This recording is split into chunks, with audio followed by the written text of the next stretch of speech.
మీ business ను develop చేసుకోవాలి అనుకుంటున్నారా? మీ పరపతిని పెంచుకోవాలి అనుకుంటున్నారా? అయితే ఓకే టీవీ ద్వారా L band, Aston band ad, scrolling ad, ad with voice overs, logo bug, video ads ద్వారా మీ యాడ్స్ ను పబ్లిష్ చేసుకోండి.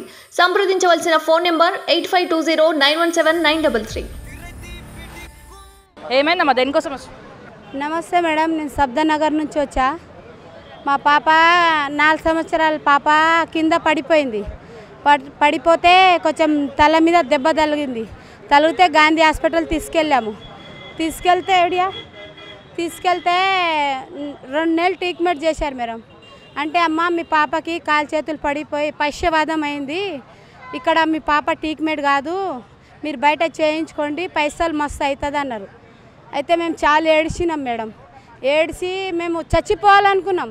ఇప్పుడు నా బిడ్డ పరిస్థితి ఇలా అయింది, ఇప్పుడు మేము బతికి ఉండి ఏం లాభం అని చనిపోవడానికి వెళ్ళిపోయినాం. అయితే మీ ఒక టీవీ సారు ఏం చేసిరంటే, ఎందుకమ్మా మీరు చనిపోవాలనుకుంటే మేము ఇంత బాధ ఆయనకు చెప్పినాం. చెప్తే నేను ఒక నంబర్ ఇస్తా అని సోను సార్ వాళ్ళ మేనేజర్ నంబర్ ఇచ్చారు మేడం. ఇస్తే ఆ మేనేజర్ ఏం చేయలేకుంటే మళ్ళీ మన కైత్లాపూర్ బ్రిడ్జ్ ఓపెన్ రోజు ఒక సారు కృష్ణారావు ఎమ్మెల్యే, మన సబియా మేడం, ఇంకా కేటీఆర్ సార్ ఉండే, వాళ్ళు వెళ్ళిపోయినాక సబియా మేడంకి, గౌజ్ బైకి నా బిడ్డ ట్రీట్మెంట్ మొత్తం చెప్పారు. నీకు ఆ సార్ ఎవరో నాకు తెలియదు. వీళ్ళ అమ్మాయికి ఏమేం ప్రాబ్లం ఉందో మీరు కనుక్కొని ఈమెకి ఎంత ఖర్చు అవుతుంది, ఏమవుతుంది వీళ్ళ పిల్లకి మీరు పెట్టండి అని చెప్పి నాకు ఆయుర్వేద హాస్పిటల్ పేరు చెప్పారు మేడం. ఈఎస్ఐ ఆయుర్వేద హాస్పిటల్ పేరు చెప్పారు. చెప్తే మేము అక్కడ వెళ్ళాం మేడం. మేము వచ్చి మీకు ఎన్ని పైసలు ఖర్చు అవుతుందమ్మా మేము పెడతాం, నువ్వు బాధపడకని చెప్తే నేను చాలా ఖుషి అయినా మేడం. ఒక దేవునిలాగా వచ్చి నాకు సాయం చేస్తా అంటే సరేలే సార్ అన్న. ఒకటోసారి చూసినా మేడం రాలే, 2 సార్లు చూసినా రాలే, 3వసారికి నేనే డైరెక్ట్ కృష్ణారావు సార్ దగ్గర వెళ్ళిన, మన కుక్కడపల్లి సార్ వాళ్ళ ఆఫీస్కి వెళ్ళి పాపని ఇలా తీసుకొని కాలు మొక్కినా మేడం. కాలు మొక్కండి సార్, నాకు సాయం చేయండి, నా బిడ్డలకి మందుకు డబ్బులు లేకుంటే ఏదైనా ప్రమాదం జరగవచ్చు అని చెప్తున్నారు సార్ వాళ్ళు. ఆమె టైంకి ట్రీట్మెంట్ జరగకుంటే ఏదో ఒకటి జరుగుతుందని చెప్పారు. చెప్తే నేను ఏమనకుండా నన్ను ఇట్లా పక్కన దొబ్బేసి బండిలో కూర్చొని వెళ్ళిపోయారు మేడం. వెళ్ళిపోతే మళ్ళీ ఇంకోసారి పోయినా మేడం. సార్ మీకు దండం పెడతా, నా బిడ్డ చూడండి, మా పరిస్థితి చూడండి, మీకు కావాలంటే నేను మా పాప ఫోటో, నా కొడుకు అడుగుతున్న సాయం, ఒక చెల్లె గురించి అడుగుతున్న సాయం నేను అన్ని మీకు రిపోర్ట్ మొత్తం చూపిస్తాను మేడం. నేను ఇక వాళ్ళు చేసిన మేడం. అయితే ఆ సభ్య మేడం దగ్గర వెళ్ళు అమ్మ అన్నారు. వెళ్తే ఆ సభ్య మేడం ఏమన్నదంటే, నీ బిడ్డది నీది నేను ఠేకా తీసుకున్నానా, ఎవరు నీకు పంపించారో కృష్ణారావు సార్ దగ్గర అక్కడే వెళ్ళమన్నా మేడం. ఇంకా ఏడుచుకుంటే అక్కడే కూర్చున్నా మేడం. ఎందుకు ఈ బతుకు అని చెప్తే మళ్ళీ ఆలోచించిన ఒక పేపర్ దొరికింది మేడం రోడ్ మీద. ఇందులో ఎవరైనా పెద్దోళ్ళ నంబర్ ఉంటే కాల్ చేద్దామంటే ఈనాడు పేపర్ వాళ్ళకి పోయింది మేడం. ఏమైందమ్మా మీ సమస్య అంటే, ఇలా సార్ మా పాపకి పాలకి డబ్బులు లేవు, ఆమె వంకర ఉంటుండి పశ్చవాదం కదా మేడం, లేవలేదు, కూర్చోలేదు, మోషన్స్ అక్కడే, టాయిలెట్ అక్కడే అన్నీ నేను చెప్పిన వాళ్ళకి. చెప్తే ఆయన పేపర్లో వేస్తే ఒక 1,00,000 వచ్చింది మేడం. వస్తే మేము పోయిన సంవత్సరం 31 ఫస్ట్కి మేము ఇంటికి వచ్చినాం. మేము 2 రోజులు సెలవు తీసుకొని ఆ రోజే నాకు కాల్ వచ్చింది, అమ్మ మేము సోను సూద్లో మేనేజర్ని, సోను సూద్ సార్ ఫోటో పెట్టిర్రు, వాళ్ళ మేనేజర్ని మీకు 5 లక్షలు సార్ వేయమన్నాడు అని చెప్తే మేడం నాకు 7 నెలల నుంచి నేను ఉన్నా మేడం. మీరు ఒక తల్లి, నేను ఒక తల్లి లాగానే మేడం. నేను చేసిన తప్పు ఏంటంటే, వాళ్ళు నాకు చదువు రాదు మేడం. వాళ్ళు అమ్మ మీకు 5 లక్షలు సాయం చేస్తాము, మీ అది ఇది ఒత్తని అని చెప్తే మేడం అది ఇది నేను ఒత్తిన 2 5 0 4 5 0 అవి ఏమేమో ఒత్తుమంటున్నాను, నాకేం అర్థమవుతలేదు మేడం. ఒత్తుతే 2 నిమిషాల పైసలు గాయపోయినాయి మేడం. 1,00,000 ఉండే మేడం. 1,00,000 నుంచి 1 సంవత్సరం నుంచి పోలీసు వాళ్ళ ఎంబడా నేను పిచ్చి కుక్కలాగా తిరుగుతున్నా.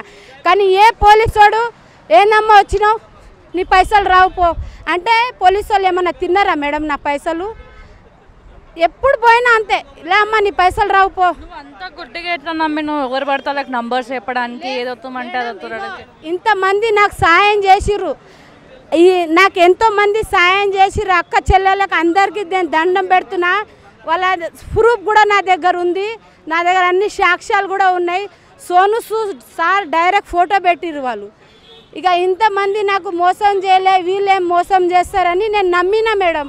నమ్మిందే నేను తప్పు అయిపోయింది. ఈ వీడియో సోను సూద్ సార్ దగ్గర వెళ్ళాలి. నేను అష్టచాయి సార్ సోను సూద్ సార్ దగ్గర సాయం అడిగిన. సార్ నాకు ఇంత, నా బిడ్డకి ఇంత ఖర్చు అవుతుంది, నాకు ఇంత సాయం చేయండి, మాకు ఉండడానికి ఇల్లు లేదు మేడం, మా హస్బెండ్కి పాప ఇప్పుడు వాళ్ళు తీసుకున్న డబ్బులు రాలేవు. నేను సోను సూద్ సార్ ఇంటికి వెళ్ళిన, సార్ కలవలే నాతోని, మళ్ళీ వచ్చేసిన మేడం. బొంబాయి టికెట్లు ఉన్నాయి నా దగ్గర. అయితే అప్పుడు 2020 మ్యాచ్ ఉందని సార్ కలవలే, వచ్చిన మేడం. వచ్చి ఇక పాప ట్రీట్మెంట్ ఒక సంవత్సరం అంటే నాకు తెలియదు మేడం. ఆఫీసు వాళ్ళు మొన్న కలెక్టర్ ఆఫీస్ దగ్గర వెళ్ళిన, కలెక్టర్ సార్ మెర్చల్ కలెక్టర్ సార్ దగ్గర వెళ్తే నాకు ఇక్కడ వెళ్ళమని చెప్పారు వాళ్ళు. అందుకే నేను ఇక్కడ వచ్చాను. ఏంటంటే వాళ్ళు తీసుకున్న డబ్బుల వల్ల నా పిల్ల ట్రీట్మెంట్ జరగలేదు మేడం. నా పిల్ల ట్రీట్మెంట్ జరగలేక నా పాప చనిపోయింది. నా పాప చనిపోయిన వల్ల వీళ్ళు నా సోను సూద్ వాళ్ళ మనుషులు వచ్చి నాకు ఒక బియ్యం సంచి కొంచెం వస్తువులు ఇచ్చారు వండుకొని తినడానికి. వచ్చిర్రు ముగ్గురు, ఒక 500 ఇచ్చారు మేడం. కావాలంటే బస్సులో వచ్చి మీరు మా బతుకు చూడండి, మా పరిస్థితి చూడండి. అయితే మా పాప చనిపోయినప్పటి నుంచి మా హస్బెండ్ నా బిడ్డ నాకు కావాలని రోజు తాగి ఇప్పుడు ఇక్కడికి దేనికోసం వచ్చినావు? నా బిడ్డకి జరిగిన అన్యాయంకి, వాళ్ళు చేసిన మోసానికి నా బిడ్డ డబ్బులు నాకు కావాలి. మళ్ళీ నా బిడ్డకి చావుకు కారణమైన వాళ్ళకి శిక్ష పడాలి, నాకు దానికి నష్టపరిహారం జరగాలి. సోను సూద్ సార్ చేస్తుంది. మీ బిడ్డ చనిపోయింది మేడం. ఇప్పుడు 7 నెలలు అవుతుంది పాప చనిపోయి. వాళ్ళ గురించి నేను అష్టచాయి సార్తోని కూడా, నేను సోను సూద్ సార్తోని కూడా నేను మాట్లాడుకుంటున్నాను. నాకు ఎందుకు ఇలా మోసం చేశారు వాళ్ళ మంది. వాళ్ళు ఏమన్నారంటే సోను సూద్ వాళ్ళు మేడం, నిమ్స్ హాస్పిటల్ ఉందా, అందులో ఎన్ని డబ్బులు కావాల్సిన అమౌంట్ నీకు రిటర్న్ కావాలని, నా అమౌంట్ నాకు రిటర్న్ కావాలి, నాకు నా బిడ్డ చనిపోయిన నష్టపరిహారం నాకు కావాలి. దాని చూసారు కదా. సో ఎప్పుడు కూడా పోలీస్ నుంచి వస్తూనే ఉంటాయి, ఎలాంటి ఓటీపీస్ షేర్ చేయకండి, మీకు బ్యాంక్ నుంచి కాల్స్ వచ్చిన తర్వాత ఓటీపీస్ అడిగితే చెప్పకండి అనేసి, దానికి దీనికి ఎలాంటి సంబంధం ఉండదని చెప్పేసి చాలాసార్లు పోలీసులు కూడా వ్యక్తం చేస్తున్నారు. అయినా కూడా ఓటీపీలు షేర్ చేస్తున్నారు, పైసలు పోగొట్టుకుంటున్నారు. సో దీనిపైన ఒకసారి ఆలోచించండి. మీకు ఎలాంటి కాల్స్ వచ్చినా కూడా ఓటీపీస్ మాత్రం షేర్ చేయకండి. సో వాళ్ళు దాదాపు సోను సూద్ పేరు చెప్పుకొని సోను సూద్ మాకు హెల్ప్ చేస్తారని చెప్పేసి ఆమెకు వచ్చిన ఓటీపీస్ చెప్తే, ఆ ఓటీపీస్ వల్ల ఆమె దగ్గర ఉన్న ₹1,50,000 మొత్తం ఖాళీ అయిపోయినాయని అయితే వాళ్ళు వ్యక్తం చేస్తున్నారు. సో మీరు కూడా చాలా జాగ్రత్తగా ఉండండి, ఎలాంటి ఓటీపీస్ ఎవరికి షేర్ చేయకండి.